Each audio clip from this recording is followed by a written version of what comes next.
Mes chers compatriotes, le 24 mars 2024, le peuple sénégalais a fait le choix de la rupture et de la transformation systémique en m'élisant au premier tour de l'élection présidentielle. Ce scrutin historique, tenu dans un contexte de recul de nos droits fondamentaux les plus élémentaires, fut imposé par un peuple debout, un peuple qui a préféré le courage à la résignation. Cette confiance populaire m'honore et inspire la détermination de la politique de la nation que la Constitution me confère. Elle m'inspire dans la mission que j'accomplis pour penser notre avenir commun et pour rompre avec les méthodes de gouvernance anachroniques au regard des exigences renouvelées de notre société politique. Dès mon installation, j'ai entrepris de faire l'inventaire, comme m'y oblige l'article 1.7 de la loi portant code de transparence dans la gestion des finances publiques. Les résultats de l'audit soumis à ce jour à la Cour des comptes pour validation font ressortir une gestion publique empreinte de légèreté qui a occasionné des dérapages volontairement cachés dans la gestion des finances publiques avec une évolution incontrôlée de la masse salariale, de la dette et des intérêts de la dette, une non-maîtrise des subventions et un dérapage dans les tirages sur les ressources extérieures. Les manquements notés ont entraîné une détérioration grave du cadre des finances publiques de notre pays. Le gouvernement, après échange avec les partenaires techniques et financiers et les autres partenaires, reviendra largement sur le sujet et le rapport approuvé par la Cour des comptes fera l'objet d'une publication. D'ores et déjà, je tiens à assurer que les responsabilités seront situées à tous les niveaux de la chaîne administrative et politique. Mes chers compatriotes, mon serment devant Dieu et la nation d'honorer nos institutions et tremper du sang des Sénégalais tombés l'idéal national en bandoulière lors des nombreuses luttes pour notre démocratie. Malheureusement, la majorité parlementaire a décidé de ramer à contre-courant de la volonté du peuple sénégalais, pourtant clairement exprimée au soir du 24 mars 2024. D'abord en refusant, le 29 juin 2024, de tenir le débat d'orientation budgétaire pourtant obligatoire pour le motif simpliste d'une supposée attaque reçue sur le terrain politique.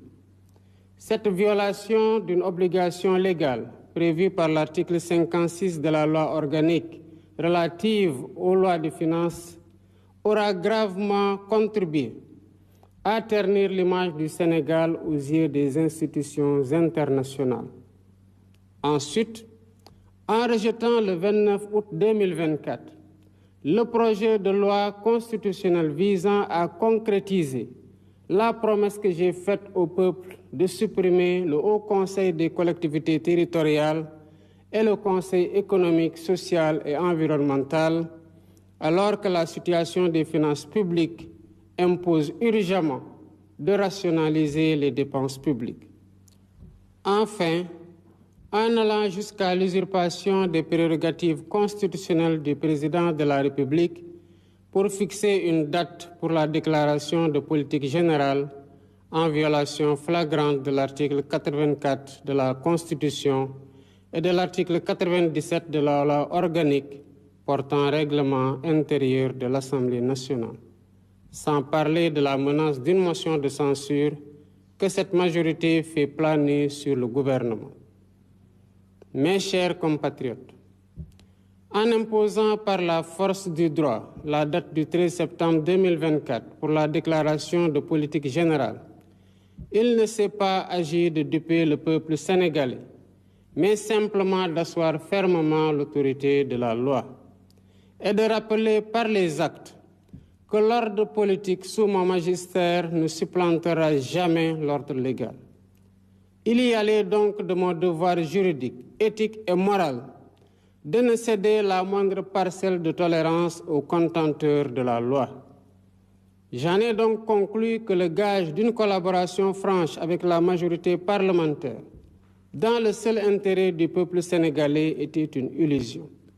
Celle-ci ayant décidé de se détourner du peuple pour promouvoir le culte du blocage et ainsi entraver la mise en œuvre du projet sur la base duquel j'ai été élu. Voilà pourquoi, en vertu des pouvoirs qui me sont conférés par l'article 87 de la Constitution, et après avoir consulté le Conseil constitutionnel sur la bonne date, le Premier ministre et le Président de l'Assemblée nationale sur l'opportunité, je dissous l'Assemblée nationale. La date des élections législatives est ainsi fixée au dimanche 17 novembre 2024. Je dissous l'Assemblée nationale pour demander au peuple souverain les moyens institutionnels qui me permettront de donner corps à la transformation systémique que je leur ai promise. Aujourd'hui, plus que jamais, l'heure est venue d'ouvrir une nouvelle temporalité à notre quinquennat. L'article 3 de notre Constitution rappelle que la souveraineté nationale appartient au peuple. Ce faisant, le peuple est invité à reprendre ses titres d'habilitation et à décider souverainement si l'Assemblée nationale doit refléter les aspirations profondes de changement qui se sont exprimées au soir du 24 mars 2024 ou si elle doit demeurer encore le dernier avatar bloquant d'un régime déchu. En tout état de cause, le gouvernement garantit la bonne organisation des élections et l'expression libre et démocratique du choix du peuple et que le meilleur gagne. Vive la République, vive le Sénégal.